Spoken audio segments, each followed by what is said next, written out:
اعوذ باللہ من الشیطان الرجیم بسم اللہ الرحمن الرحیم۔ الحمدللہ پروگرام الہادی میں نزول قرآن کے مقاصد کے سلسلے میں اللہ تبارک و تعالیٰ کی طرف سے بیان کردہ آیات پر درس قرآن کا سلسلہ جاری ہے۔ ہم نے جن قرآن پاک کے بنیادی نزول کے مقاصد پر گفتگو کی، ان میں سے ایک نصیحت تھا، دوسرا لوگوں کے مابین فیصلہ کرنا، اس لیے اللہ نے قرآن کو نازل فرمایا، تیسرا ہم نے مقصد لیا کہ اللہ تعالیٰ نے ہدایت کے لیے قرآن کو نازل فرمایا، ایک مقصد یہ بھی تھا کہ اس کو باعث رحمت بنایا تاکہ یہ انعام کا ذریعہ بن جائے، اس لیے اللہ نے قرآن کو نازل فرمایا۔ ایک مقصد جو خود قرآن نے بیان کیا کہ اللہ تبارک و تعالیٰ نے اسے مومنین کے لیے بشارت کی غرض سے نازل فرمایا تاکہ لوگ اس سے بشارت اور خوشخبری حاصل کریں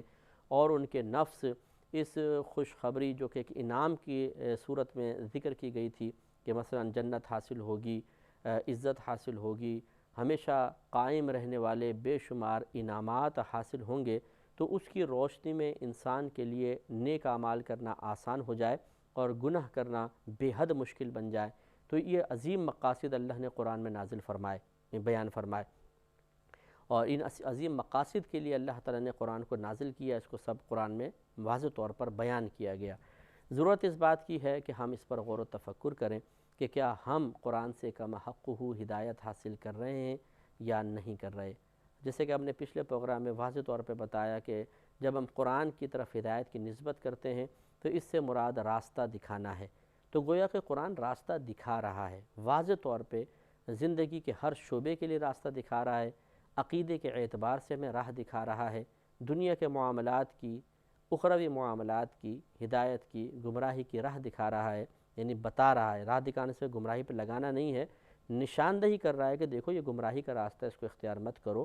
یہ ہدایت کا راستہ ہے، اس کو اختیار کرو۔ اب یہ ہمارے لیے مطلب ایک چوائس دے دی گئی ہے، یا یہ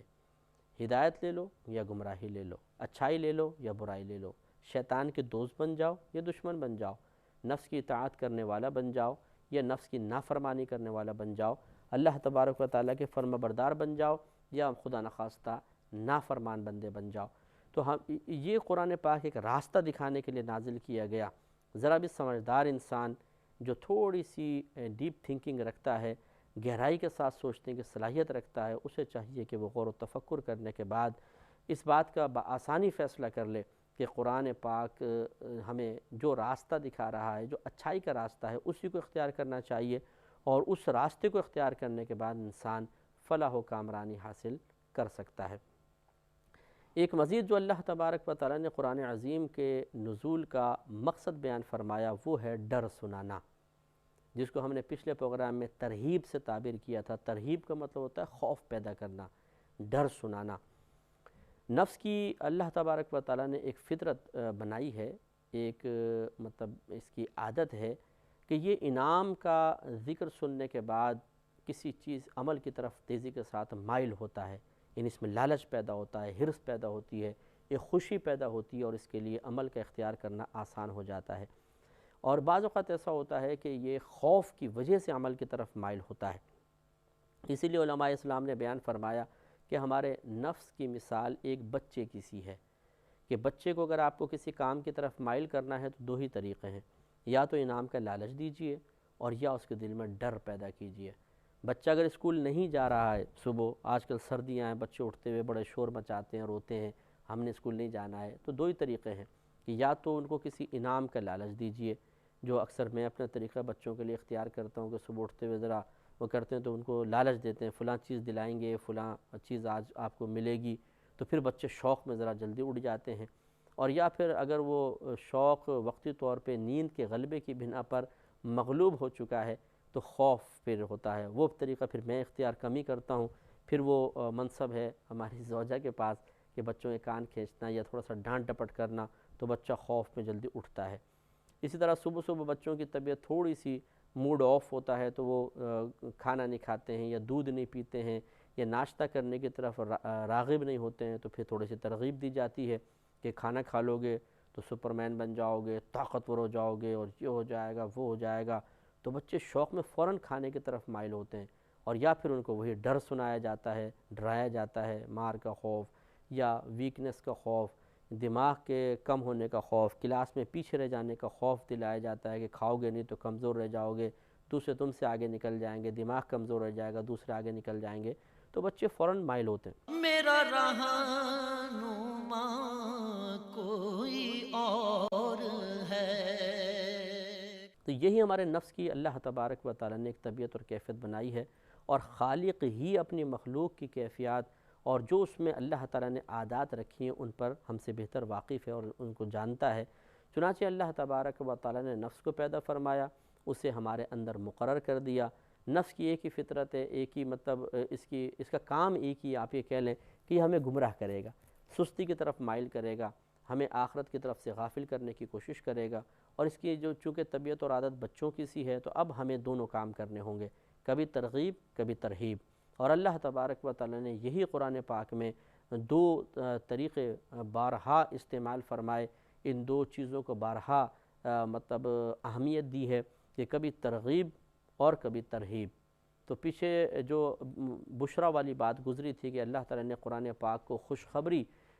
دے والا بنا کر بھیجا ہے، یا خوشخبری کے لیے تاکہ مومنین کے لیے خوشخبری ہو یا باعث خوشخبریاں بن جائے، اس میں ترغیب کا عنصر ہے۔ اور اب جو ہم پہلو اس کا لے رہے ہیں اس میں ترہیب ہے، یعنی ڈر سنانے کا معاملہ۔ ڈر سنانا، کبھی تو پچھلی قوموں کے واقعات کو ذکر کر کے اللہ تعالیٰ نے ڈر سنایا ہے تاکہ ہم ڈر جائیں، لرز جائیں کہ چھوٹے چھوٹے گناہوں کی بنا پر یا بعض بہت بڑے بڑے گناہوں کی بنا پر، چھوٹے گناہ ہماری نظر میں، ورنہ اللہ تعالیٰ کی بارگاہ میں تو ہر گناہ بڑا ہے، تو چھوٹے بڑے گناہ ہمیں ایسے لگتے ہیں تو اللہ تعالیٰ نے ان پر عذاب نازل فرمایا۔ کسی کو زمین میں دھنسا دیا گیا، کسی پر آسمان سے پتھر برسائے گئے، کسی کو سور اور خنزیر کی شکل میں بدل دیا گیا، یہ اس طرح ہمیں خوف میں مبتلا کیا گیا، یوں ہی آخرت کے عذابات سے ڈرایا گیا، میدان محشر کی ذلت اور رسوائی کا تذکرہ کیا گیا تاکہ ہم ڈریں، خوف زدہ ہو جائیں، ہمارا نفس گھبرا جائے۔ اور جب نفس ڈرتا ہے، خوف زدہ ہوتا ہے، تو پھر جس چیز کے ذریعے خوف دلایا گیا ہے، جیسے مثلا میدان محشر کی ذلت ہے، جہنم کا عذاب ہے، تو یہ اس سے بچنے والے اعمال آسانی سے اختیار کرے گا، یعنی عبادات پہ استقامت پذیر ہو جائے گا اور گناہوں کو چھوڑنے کے لیے تیار ہو جائے گا۔ چونکہ آج مسلمان نے قرآن پڑھنا چھوڑ دیا، یا پڑھتے ہیں تو وہی بات جو ہم بار بار ذکر کر رہے ہیں کہ صرف عربی عبارت، تو بعض اوقات جہنم کی آیات اس کے سامنے ہوتی ہیں لیکن اسے پتہ ہی نہیں ہوتا میں کیا پڑھ رہا ہوں، کیونکہ مضمون پہ واقف نہیں ہو رہا ہوتا، اور حال یہ ہوتا ہے کہ وہ ایک آیت پڑھ رہا ہے اور ہنس ہنس کے باتیں کر رہا ہے، پھر وہی آیت پھر اگلی آیت پڑھ رہا ہے جس میں عذاب بیان ہو رہا ہے اور وہ ہنس رہا ہے۔ وجہ کیا ہے کہ اسے پتہ ہی نہیں میں کیا پڑھ رہا ہوں۔ اللہ تبارک و تعالیٰ نے قرآن عظیم کو ڈر سنانے کے لیے بھی بنا کر بھیجا تاکہ ہم اس کو پڑھیں تو ڈر قلب میں پیدا ہو۔ یہ اسی وقت پیدا ہوگا جب ہم قرآن کو ترجمہ اور تفسیر کے ساتھ پڑھیں گے، یا کسی مفسر قرآن کے سامنے بیٹھیں گے، کسی عالم کے سامنے، مفتی کے سامنے بیٹھیں گے جو قرآن کا درس دے رہا ہو، تو پھر وہ تفصیل ہمارے سامنے آئے گی اور ہمارے قلب میں خوف پیدا ہوگا۔ آئیے دیکھتے ہیں قرآن عظیم اس بارے میں کیا ارشاد فرماتا ہے۔ سورہ انعام کی آیت نمبر 19 میں اللہ تبارک و تعالی نے اپنے حبیب کریم صلی اللہ علیہ وسلم کے لیے بیان فرمایا، وَأُوحِيَ إِلَيَّ هَذَا الْقُرْآنُ۔ نبی کریم صلی اللہ علیہ وسلم کا قول ہے لیکن کلام اللہ کا ہے جو اللہ نے قرآن پاک میں بیان فرمایا، اور وحی کی گئی ہے، وحی کیا گیا ہے میری طرف یہ قرآن، لِأُنذِرَكُمْ بِهِ۔ گویا کہ نبی کریم فرما رہے ہیں کہ اللہ تبارک و تعالیٰ نے اس قرآن کو میری طرف وحی فرمایا، لِأُنذِرَكُمْ بِهِ، تاکہ میں اس کے ذریعے تمہیں ڈر سناؤں۔ معلوم یہ ہوا کہ ڈر سنانا بھی ایک نبی کا کام ہے۔ قرآن عظیم جہاں بہت ساری اس میں بشارتیں ہیں وہاں پہ خوف دلانے والی باتیں بھی ہیں، لہذا وہ ہمارے بھائی اور بہن بھی ذرا درس حاصل کریں کہ جب انہیں کوئی عذاب کی وعید سنائی جائے، کوئی آخرت کا سخت معاملہ بیان کیا جائے تو فوراً کہتے ہیں بھئی ہمیں مت ڈراؤ، ہمیں تو پہلے بڑا ڈر لگتا ہے، خوف پیدا ہوتا ہے، ہمیں نہ ڈر سنایا کرو۔ یا بعض اوقات کہہ دیتے ہیں کہ بھئی تم تو ڈر ہی سناتے رہتے ہو۔ اللہ تبارک و تعالیٰ کے قہار جبار ہے، وہ رحمان رحیم بھی ہے، بہت رحم فرمانے والا ہے، ہمیں ڈر مت سنایا کرو، اللہ تبارک و تعالیٰ ہمیں بخش دے گا۔ یہ غلط طریقہ ہے کہ ڈر کو اتنا ناپسند کرنا، ڈر پیدا کرنے والی وعیدوں کو اس طرح نفرت کی نگاہ سے دیکھنا کہ ان کے ذکر کو انسان برا سمجھنے لگ جائے، یہ بہت بڑی ہلاکت ہے، یاد رکھیے۔ حضرت خواجہ حسن بصری رحمۃ اللہ علیہ کے پاس کچھ لوگ آئے اور کہا کہ جی وہ فلاں لوگ جو ہیں اتنا ڈر سناتے ہیں کہ ہمارے دل گھبرا جاتے ہیں۔ تو تو آپ نے ارشاد فرمایا کہ اگر ایسا ہی ہے تو ضرور ان کے پاس بیٹھو، کیونکہ اگر وہ ڈر سنائیں گے تمہارے دل میں خوف پیدا ہوگا، تم آخرت کی طرف مائل ہوگے۔ یہ لوگ ان سے کہیں زیادہ بہتر ہیں کہ جو تمہیں فقط انعام سناتے رہیں اور اللہ کی یاد سے غافل کروا دیں۔ تو اس لیے نبی کریم صلی اللہ علیہ وسلم کا بنیادی مقصد، حالانکہ آپ رحمت للعالمین ہیں اور اللہ تعالیٰ تو ارحم الراحمین ہے، لیکن اس کے باوجود اللہ تعالیٰ ڈر پر مشتمل آیات نازل فرما رہا ہے۔ قرآن کو اس لیے نازل فرما رہا ہے تاکہ لوگوں کو ڈر سنایا جائے، اور رحمت للعالمین اس فریضے کو سر انجام دے رہے ہیں۔ معلوم یہ ہوا کہ ڈر سنانا کوئی رحمت کے منافی نہیں ہے، بلکہ اس میں بھی اللہ تبارک و تعالیٰ کی رحمت کا ایک پہلو پوشیدہ ہے۔ اس لیے ڈر سنانے والے کو نفرت کی نگاہ سے دیکھنا، ڈر کے مضامین، ڈر سنانے والے یا عذابات کے مضامین پر مشتمل آیات کو معاذ اللہ نفرت کی نگاہ سے دیکھنا، یا نفرت نہیں کہیں تو ناپسندیدگی اس میں محسوس کرنا کہ یار ہمیں ڈر نہ سناؤ، یہ غلط طریقہ ہے، یہ مومنانہ مطلب طرز عمل نہیں ہے۔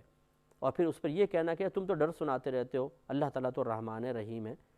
تو ہم ڈر کوئی سنا رہے ہیں؟ ڈر تو اللہ تبارک و تعالیٰ ہی سنا رہا ہے۔ اس نے تو قرآن کے نزول کے بنیادی مقصد میں سے ایک مقصد ڈر سنانا بیان فرمایا ہے۔ تو معلوم یہ ہوا کہ ڈر سنانا کوئی معاذ اللہ رحمت کے منافی نہیں ہے، ڈر سنانے والا کوئی رحمت سے خالی نہیں ہے، بلکہ ڈر سنانے والا ارحم الراحمین، ڈر بیان کرنے والا رحمت للعالمین۔ اس کا مطلب یہ ہوا کہ ڈر رحمت کے ساتھ ساتھ ہے، منافی نہیں ہے، ہمیں بھی اس سے کم حقوق فائدہ اٹھانا چاہیے۔ سورہ قوف آیت نمبر 45 میں 45 میں اللہ تعالیٰ ارشاد فرماتا ہے فَذَكِّرْ بِالْقُرْآنِ مَنْ يَخَافُ وَعِيدٍ۔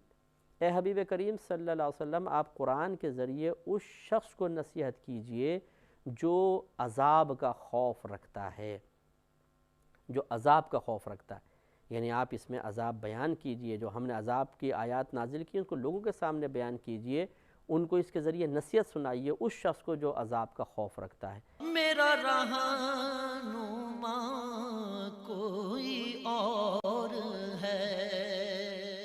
مطلب یہ ہے کہ آپ اس کو بیان کیجئے، جو آپ بیان کریں گے تو خوف پیدا ہوگا، لوگ عمل کی طرف مائل ہوں گے، گناہوں سے محفوظ ہونے کی کوشش کریں گے، یہ بہت ہی باعث برکت ہوگا۔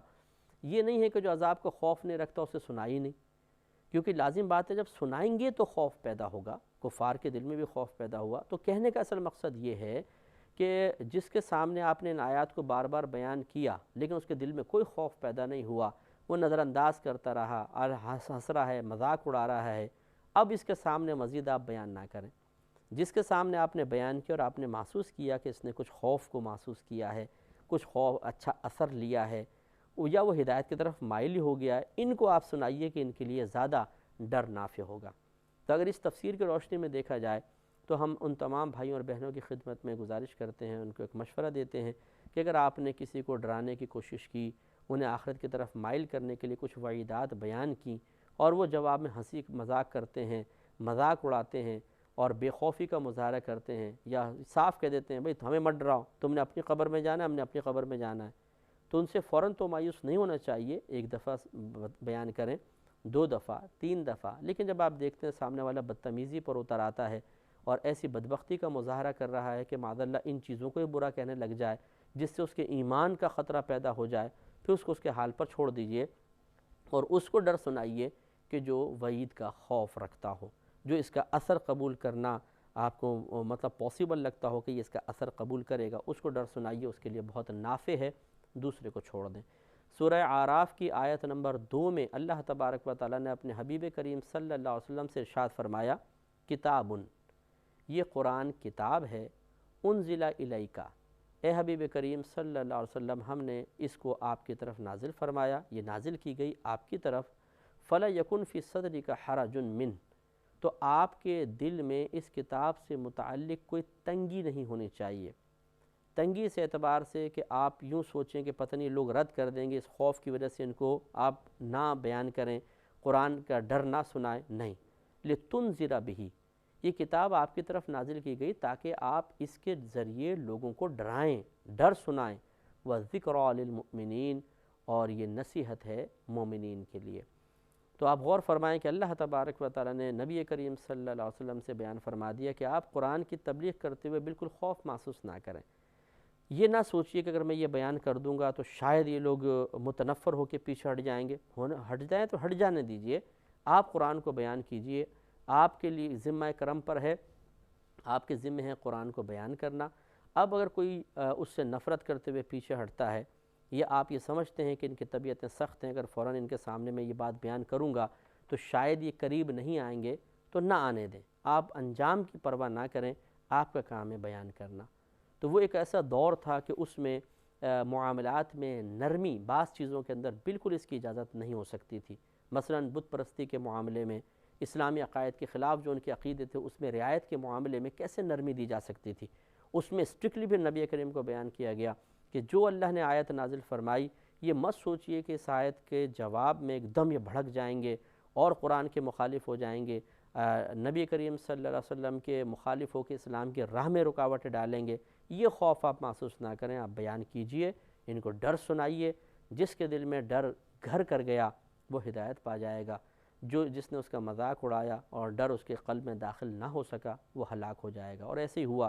کہ جو نہیں ڈرا وہ ہلاک ہوا, جو ڈرا وہ اسلام میں داخل ہو گیا. یا جو ڈرا اور اسلام میں اگر داخل نہ ہوا تو کم از کم اس نے اسلام کی مخالفت چھوڑ دی, اور یہ بھی اس کے حق میں بہتر ہو گیا. تو یہ ہمیں بھی غور و تفکر کرنا چاہیے کہ جب قرآن پاک, یعنی دونوں پہلو اس کے اندر ہیں, کہ ایک تو جو ڈر سنانے والے ہیں, تبلیغ دین کرنے والے ہیں, انہیں چاہیے کہ وہ خوف محسوس نہ کریں کہ جی یہ ڈر سنائیں گے تو لوگ متنفر ہو جائیں گے, اس لیے نہ سنائیں, خوشخبری سناتے جائیں. جیسے بعض مسجد کے ائمہ ہوتے ہیں کہ وہ عذاب کی وعیدیں بیان ہی نہیں کرتے ہیں, وہ صرف اللہ کے رحمت کے واقعات سناتے رہتے ہیں اور لوگوں کو مطلب جرأت مند کر دیتے ہیں بسا اوقات. اور معذرت کے ساتھ میں امام غزالی رحمۃ اللہ علیہ کا یہ قول ضرور نقل کروں گا کہ آپ نے ارشاد فرمایا کہ جس مقام پر کوئی ایسا عالم ہو جو لوگوں کو فقط اللہ کی رحمت کے ہی واقعات سنائے, ڈر نہ سنائے, اس مقام پر شیطان کو آنے کی حاجت نہیں ہے. اس لیے کہ شیطان کا کام آسان ہو گیا, وہ لوگوں کو بے خوف کر دے گا. ارے اللہ بڑا رحیم و کریم ہے, کتنے اچھے مولوی صاحب نے واقعات سنائے ہیں, اب تو جتنے مرضی گناہ کرو اللہ تعالیٰ بخش دے گا, بعد میں توبہ کر لیں گے. اور یہ لوگوں کو آپ نے دیکھا ہے کہ ذرا ان کو نرم بات بیان کر دیں, وعیدات ترک کر دیجئے, پھر ان کے گناہوں پر دلیری کا عالم دیکھیے. تو امام غزالی نے فرمایا کہ ایسے مقام پہ شیطان کو آنے کی ضرورت نہیں. تو قرآن اللہ نے اس لیے نازل فرمایا تاکہ لوگوں کے دل میں خوف پیدا کیا جائے. تو ایک تو تبلیغ دین کرنے والے نہ ڈریں, بالکل وہ خوف پیدا کرنے کی کوشش کریں. اور دوسری بات یہ ہے کہ کفار کی دو طرح کی قسمیں بنی, بعضوں نے خوف کو اپنے دل میں آنے ہی نہیں دیا, وہ ہلاک ہوئے. جس نے خوف کو اپنے دل میں جگہ دی, وعید سے ڈرا, وہ ہدایت کی طرف آ گیا. تو اس سے ہماری عوام بھی غور و تفکر فرمائیں. اگر آپ وعیدات کے بیان کو خوف پر مشتمل, خوف پیدا کرنے والے مضامین پر مشتمل آیات کو ناپسندیدہ نگاہوں سے دیکھتے رہیں گے اور خوف کو دل میں جگہ ہی نہیں دیں گے, تو ہدایت کیسے حاصل ہوگی؟ آپ نمازی کیسے بنیں گے؟ پرہیزگار کیسے بنیں گے؟ گناہ کیسے چھوڑیں گے؟ تو کچھ خوف کو اپنے دل میں آنے دیں. دل کو اتنا سخت نہ کریں کہ خوف کے راستے بند ہو جائیں. اللہ تبارک و تعالیٰ سے دعا ہے کہ رب کریم ہمیں قرآن کے اس پہلو پر بھی غور و تفکر کرنے کی توفیق عطا فرمائے. آمین. وآخر